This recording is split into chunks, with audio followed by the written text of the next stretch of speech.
Welcome to part 2 of Theory in the Family. This is where we're going to be mainly focusing on conflict theory. Those are theories that find the negative things in society and want to do something about those negative things. So again, let's not forget that this is all part of one big story, and if we're writing an essay and the essay asks us about Marxism, for example, we don't just talk about Marxism, we talk about all of the theories in the essay that we're writing. So again, part 1 was the sort of more consensus view, functionalism and the new right. This is part 2 where we're looking at Marxism and feminism, and then part 3 we'll move on to look at postmodernism and the personal life perspective.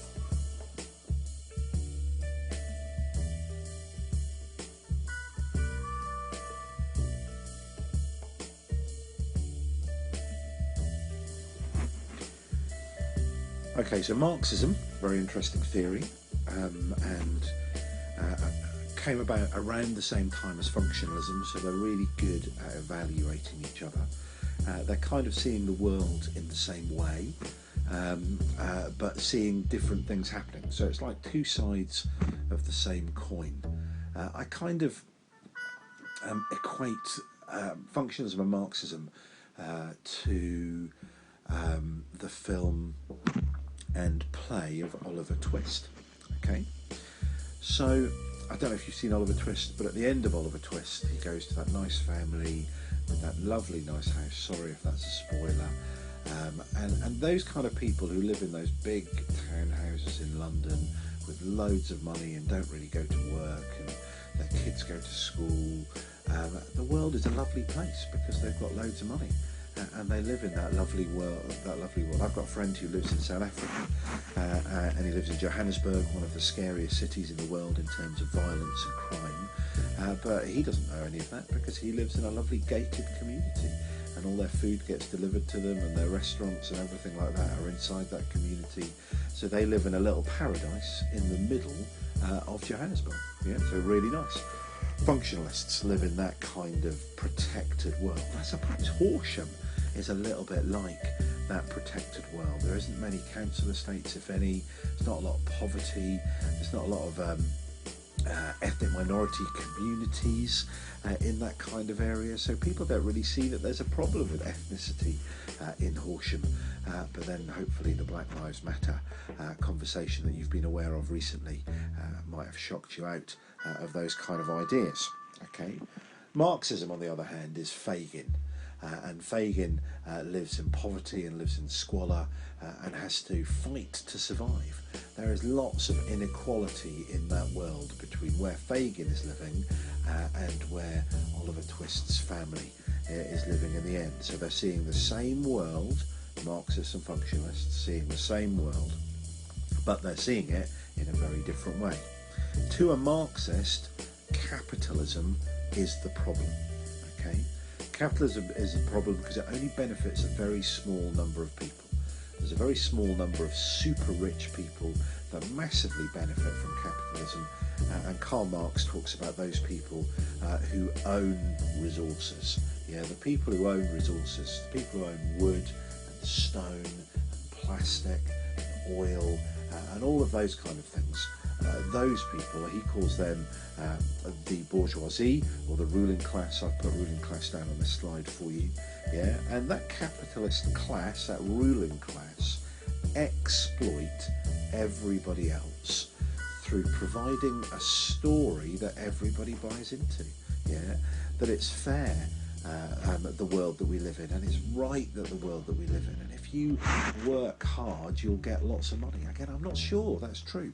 Yeah, Donald Trump often boasts about he understands what it's like to be poor because his father only left him £100 million to start his first business. Yeah, and again, I don't think Donald Trump does understand what it's like to be poor. Yeah, but this is the ideology that we are presented with, this negative ideology that only benefits the people who rule. Well, how does it benefit those people who rule? Because it asks us to go away and consume stuff. and we want to get the next iPhone, we want to get the next car, and we want to get the nicer house, and we want to put lots of nice things in our nice house. Yeah, if we're lucky enough to be able to own a nice house, but that's the dream in our country. Who benefits from those things?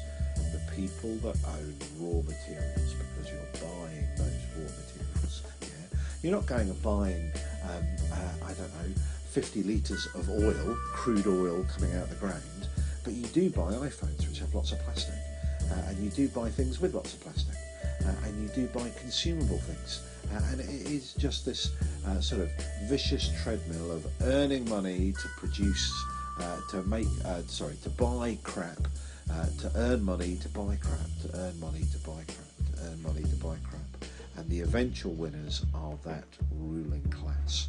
So the ruling class need there to be lots of working class people running around doing that, which makes them their money. That's kind of basic Marxism.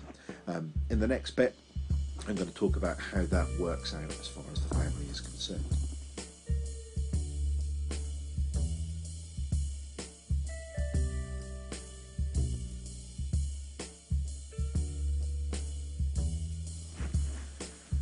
Okay, so I'll just go over what I've just said. As far as Uncle Karl is concerned, Karl Marx, the big bearded wonder, he thinks that the ruling class exploit the working class through ideology or ideas. And the main way in which we are exploited is through capitalism, and capitalism justifies that kind of existence. That there's going to be lots of rich people, not lots of rich people, a few rich people, lots of working class people. Okay, so that's kind of what Marx is saying, that the ruling class dominate or exploit the working class through ideology. Well, where do these ideas come from, and how do these ideas get perpetuated? Well, for us, the family is one of the agents, if you like, the institutions that dominate us, that give us that ideology, that teach us that that ideology is true. Yeah, one of the things you might be being told at the moment by your parents is that you need to go to university to get a good job. Why? Why do you need to do that? Yeah, did Steve Jobs do that? He's the guy that kind of came up with Apple. He actually left university after one term. Yeah, did Lord Sugar go to university? Did Richard Branson go to university? I don't know whether it's true that you need to do those kind of things. Oh, it's a bit controversial saying that in an A-level conversation. So Marxists believe that the family does bad things. Okay, so these bad things will go through in kind of order and hopefully explain what the textbook is banging on about. Yeah, one thing is that it gives you a sense of I suppose, gives you a sense of this is mine. Okay, and the easiest way to keep money in the family, so to speak, to keep it with rich families, is inheritance and the inheritance of property.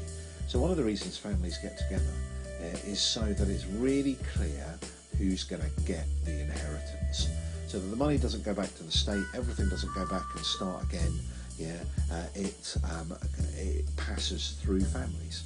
And it passes through families in a very clean way because of inheritance and inheritance laws.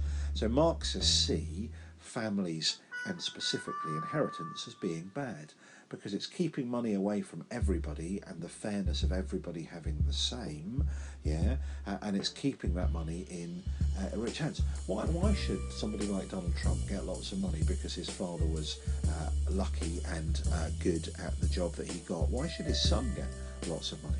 Why should that money not go back and everybody benefit from that kind of situation? Is kind of what they're saying with inheritance of property. Okay, the family is a unit of consumption. Okay, it's a unit of consumption.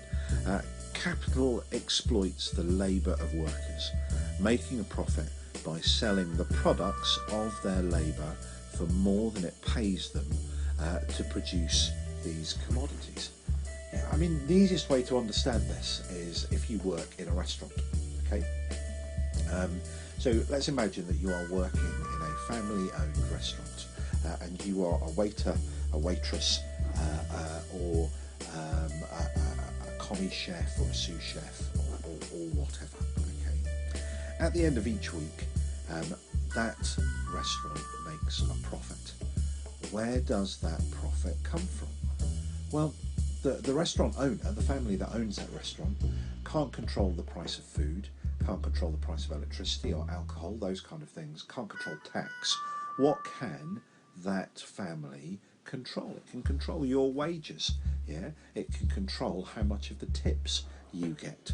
So if that family is making £1,000 every week from that restaurant, yeah, it's literally stealing that money from you because you're putting in all the hard work.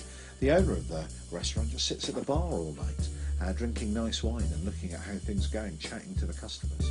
Yeah, you're doing the work by cutting up the vegetables and cooking the steaks and doing all those kind of things. Yeah, so really, capitalism is about exploiting you as a unit of consumption. Yeah, you don't get paid the right amount for the work that you do because profit is made, and if profit is made, they're making that profit from the workers, and also the system, capitalism, is generating this need every now and again. Now, this might be controversial as well, but do you need an iPhone? Do you need a Google phone? A Google Chrome, whatever. Do you need a computer? The answer probably is no.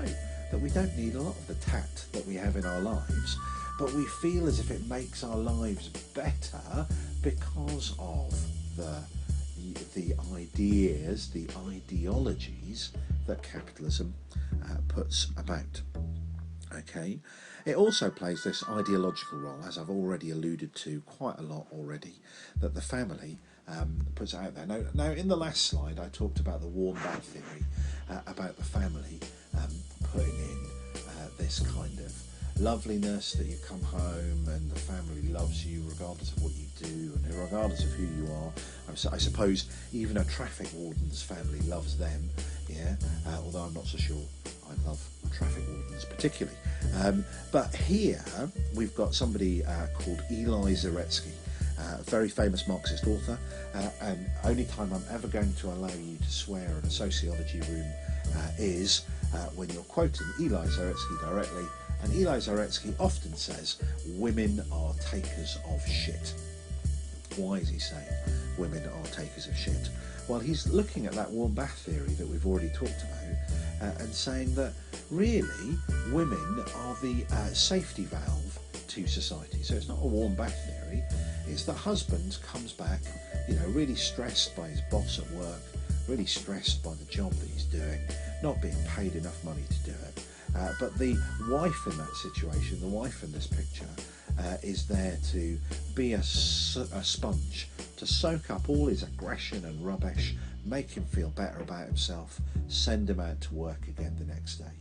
To somebody like Eli Zaretsky, we should get rid of marriage and we should get rid of the family completely so that we can create a discourse, create a discordant discourse, create problems so that men don't get their issues dealt with by the family, and then they get angry and then they want to overthrow society to make it a better place. So in some ways, Eli Zaretsky is arguing that women are this safety valve for society, for capitalism, that if it wasn't for women being nice to men in that kind of situation. Remember, Eli Zaretsky is talking in the 70s, he's not talking in the world that we live in now.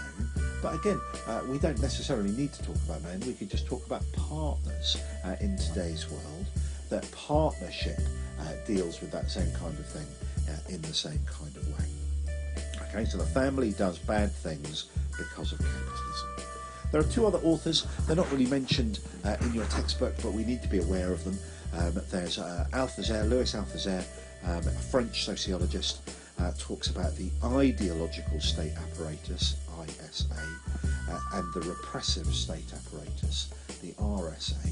So the ideological state apparatus are institutions that work together to lie to us about capitalism.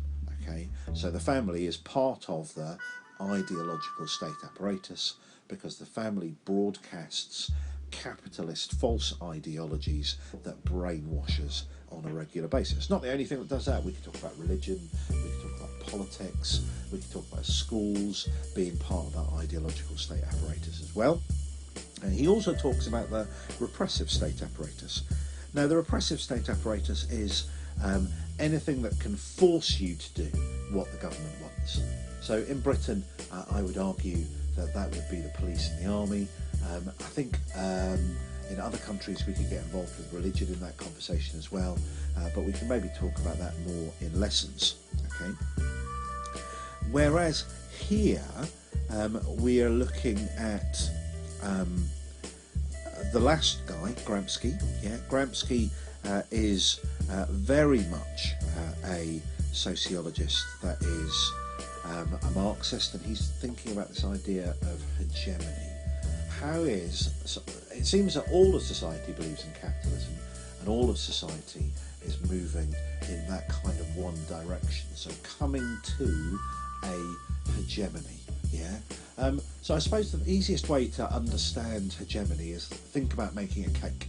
Okay, so if I'm making a sponge cake, for example, then I'm going to use flour, and I'm going to use sugar, and I'm going to use butter, and I'm going to use eggs, and I might use a bit of baking powder. Yeah. Okay. So all of those things are things that are different and diverse. Okay.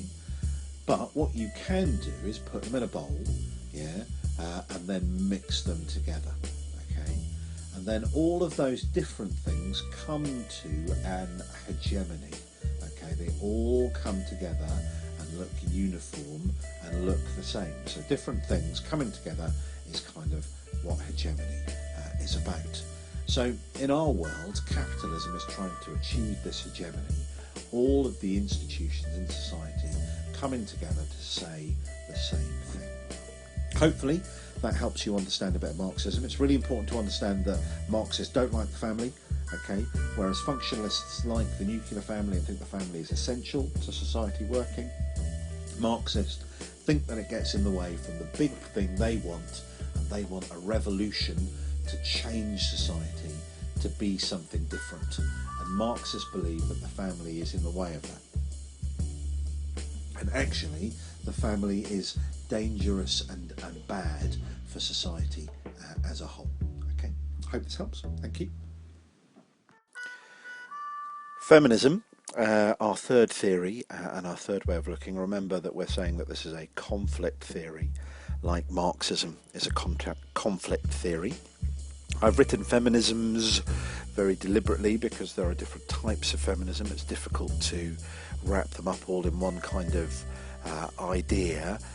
There are different groups of feminism that think very differently about how the family works and what the family should do. Here we've got patriarchy as a word. Patriarchy means male domination of women. Men organise society for their own benefits. Women don't get the same kind of crack at the whip, as it were. Maybe that's an inappropriate phrase to use, but very deliberately used in this case, because of the male domination of language and the male domination of how things work. If you need any indication, or you need to understand male domination in any way, shape or form, and especially to do with language, then this is going to be a bit rude. Don't say what I'm going to say, but I want you to think about it, okay? So thinking about how women are controlled through language. Little experiment here. How many words can you think of that describe a woman who sleeps with lots of other partners? Yeah, and I think if you think about it, you'll be able to come up with at least 3, if not lots more, that describe a promiscuous woman. Okay. However, if we now flip that on its head and we think about a word that describes a man that sleeps with lots of women, then I don't know if there are many, and even if there are many, most men would kind of wear them as a badge of pride rather than being something to be avoided. So that kind of gives you an idea. There's lots of inequality, feminists will argue, between men and women are exploited by men at every available opportunity. So we're going to look at the different types of feminism and how they are different. Okay, so I suppose an A grade answer would be able to bring in all these different types of feminism, and a D grade answer would just think feminism is just one thing. So I think it's interesting in our society that we often think about feminism as being a situation where women are campaigning for equal rights. That's what the equal sign there is for. But I kind of think that you need to think as a group of people, especially if you're a man in this situation, about how you can make a difference.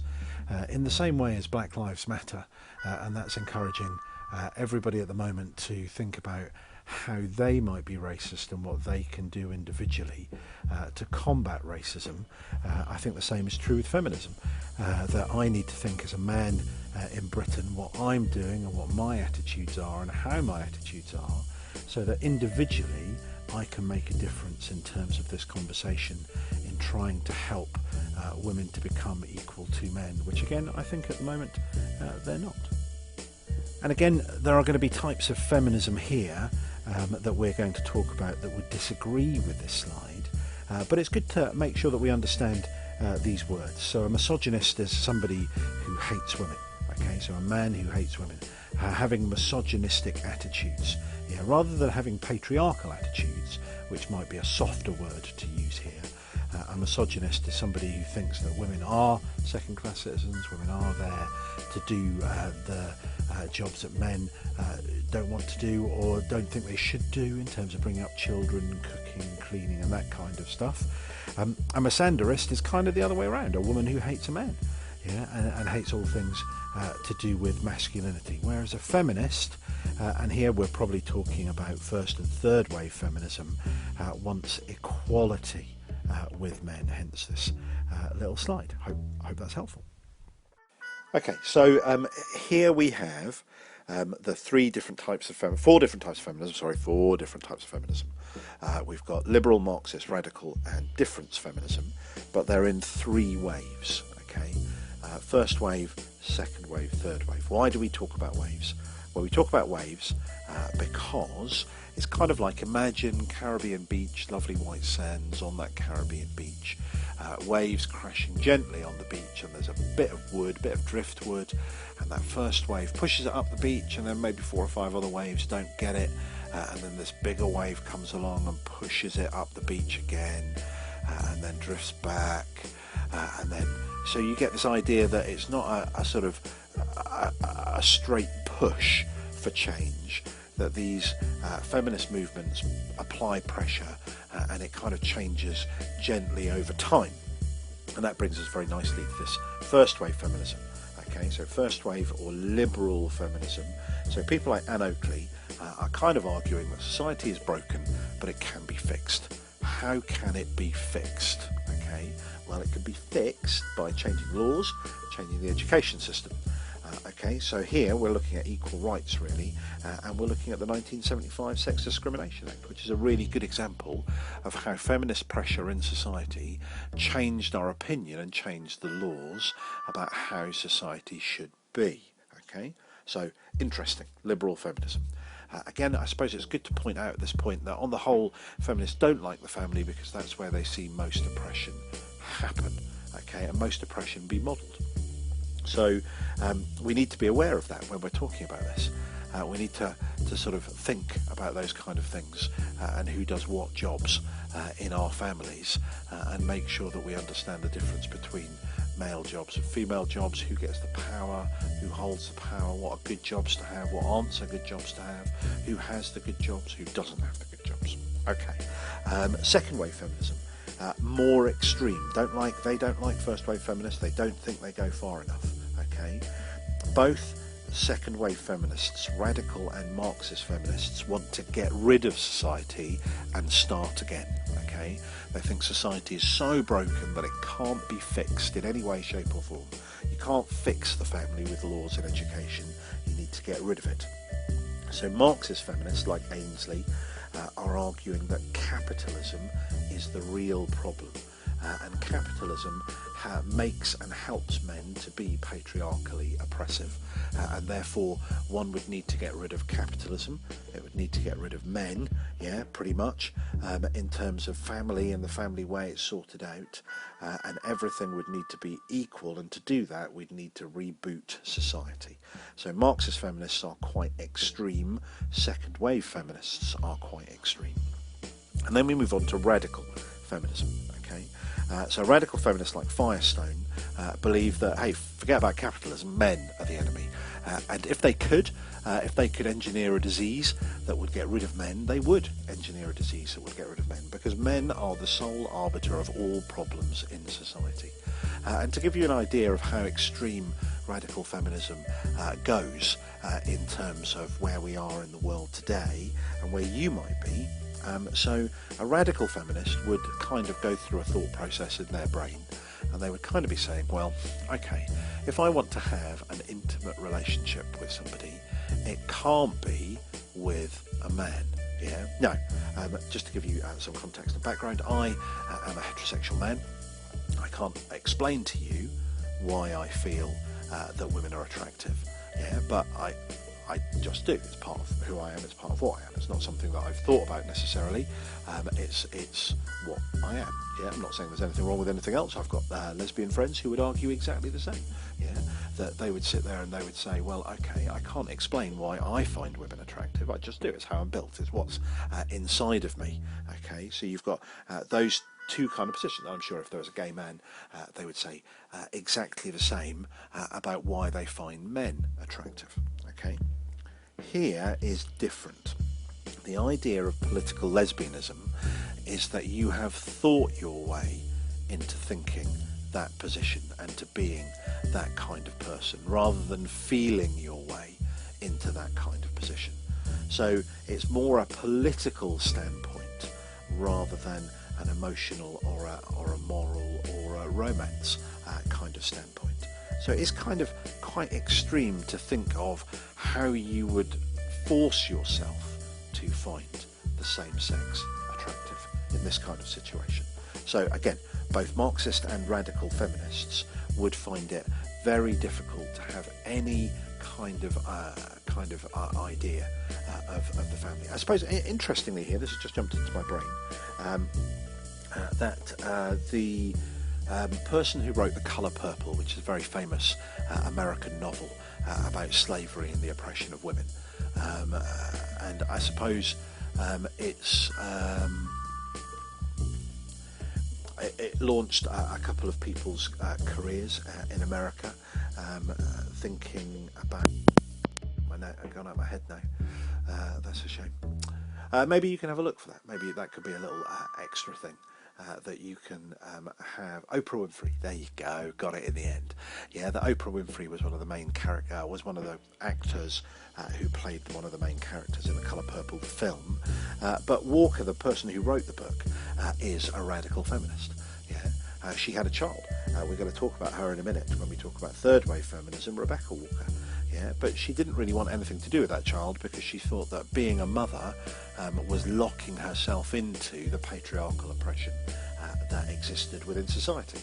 So she gave her daughter to her sister, and her sister brought her up. And quite often, Rebecca Walker, and I think it's Alice Walker is the mum, have arguments in the New York Times that write letters to each other. They don't speak to each other. They don't have any contact with each other, really. I think for obvious reasons. Yeah. So radical Marxist feminism, very extreme. Third wave feminism, or difference feminism, is a realization that not all women suffer the same exploitation in the same way, in the same place, or even in the same cultures. So black women in America are going to find a different exploitation than white women in America. And I suppose the majority of feminists up until this point, up until we get to difference feminists, have been pretty much white middle-class Christian women. Yeah, and so what do they know about living in Somalia? What do they know about the sort of sex trade in Thailand? What do they know about female genital mutilation? What do they know about any of these other things that happen in different cultures around the world? Being a woman in Iran, For example, I saw a couple of pictures recently of women in Iran from the 1950s, 40s and 50s, and they look no different from women anywhere else in Europe. Free, no head cover. If you went to Iran now, you would have to wear the hijab or a burqa, and you wouldn't be free to go to school or university or any of those kind of things. So that country's changed a lot in the last 40 or 50 years. So difference feminists are just aware that there are different types of exploitation in different places around the world. Even in Britain, I think we can argue that black women in Britain would feel and would have a different level of exploitation and be exploited differently. Again, I'm just thinking about the athlete this week that was pulled over, the British sprinter that was pulled over by the police stop and search, probably because she had a nice car. And inside a white police officer's brain, they're going to go, black person, I think black person might be more criminal, they've got a nice car, can't be them, stop and search them just to make sure what's going on. So again, showing the endemic racism that exists within our society. So I'm kind of talking about race and gender at the same time here. So anyway, Rebecca Walker is a very interesting sociologist that is trying to reclaim motherhood and reclaim the ideas of being a mother and being a family, whilst not allowing any of that patriarchal oppression to come into that kind of situation. So she's kind of trying to get back at an equal level of family life, but be very aware of the exploitation that exists and trying to combat and point out that exploitation at every level. So I suppose to summarise, an interesting thing for you to do would be to have a little think about which one of these kind of feminisms do you associate with most? After you've read the textbook and you've filled in your worksheet, what kind of feminism do you? I think there's no doubt in my mind that in our society, women are patriarchally oppressed, full stop, in every society. I think primarily, for me as a sociologist, that's because women are viewed as sex objects primarily. And whilst women are viewed as sex objects, and whilst women buy into that being viewed as sex objects, as well as men viewing them as sex objects, then it's going to be an unequal society that we live in. I wonder, I'm just remembering a Friends episode. Can you ever be friends with a member of the opposite sex who identifies with the sort of heterosexual kind of situation? I wonder, can you be friends in that kind of situation? Can you ever truly be friends? I'm not saying sort of friends on a hi, how you doing, meeting people down the street, you know them kind of friends, but as in deep, meaningful, best friends without sex getting in the way. I just wonder whether that's a situation that we need to think about. Okay, thank you very much. Okay, so in summary for part 2, we're talking about conflict theory. So a conflict theory is one that looks at the negative things happening in society and tries to explain what they are so we can do something about them. So therefore Marxism is focusing on capitalism. It thinks that's a bad thing. It thinks that capitalism is exploiting us through false ideologies so that we buy into that whole process and don't really realise that capitalism just benefits a few people and really hurts everybody else. So Marxists are seeking to point out the exploitation that exists because of capitalism, and hopefully we'll want to do something about that exploitation. Whereas with feminism, they're kind of doing the same thing. They're pointing out exploitation, but this time it's patriarchal exploitation rather than just capitalism. So again, they're pointing out the inequality between men and women within society, and they want us to do something about it. So this is why we would refer to them as conflict theory.